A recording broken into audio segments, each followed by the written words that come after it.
I want to write as fast as possible because I can read the stuff myself. I'm probably the only person that can read my handwriting, but I can read everything. I never miss any information from my handwriting myself.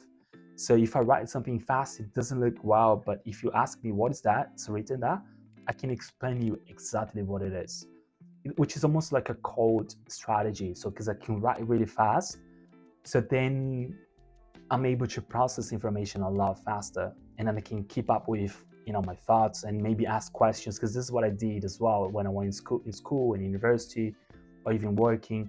Because I write fast, I'm able to record everything, but then I process the information and I can ask questions.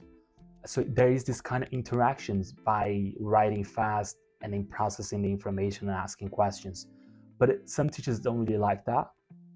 They think they were trying to challenge their knowledge, and a hard time as well because some teachers don't like to be asked a lot of questions. And I am someone that's always asking a lot of questions. Yeah, it's always been like that my whole life. Ask questions because I want to make sense of stuff, right? I want to make sure that everything's, yeah, it's organized and I understand everything. Everything's covered. But most important, I just want to make sure that everything has some sort of logic behind, right? Because let's say I'm learning about economic theory.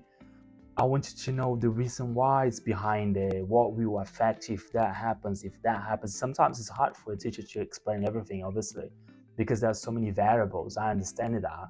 So it can come across a little bit challenging for teachers when they want to teach. They just have 1 or 2 hours to teach it, and then people are just asking a lot of questions.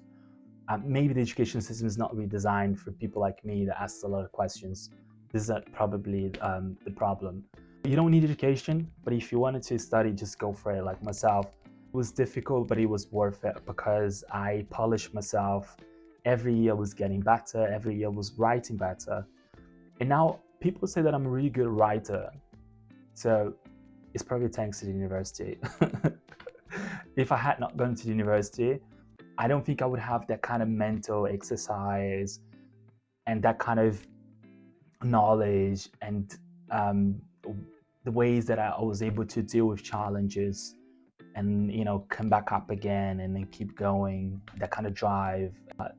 I learned a lot from the university, but I know that's not for everyone. Nowadays, going to university is really expensive. I also paid a lot of money to go to university, and in fact, I spent a lot of money in the UK. This is the reason why I'm broke now.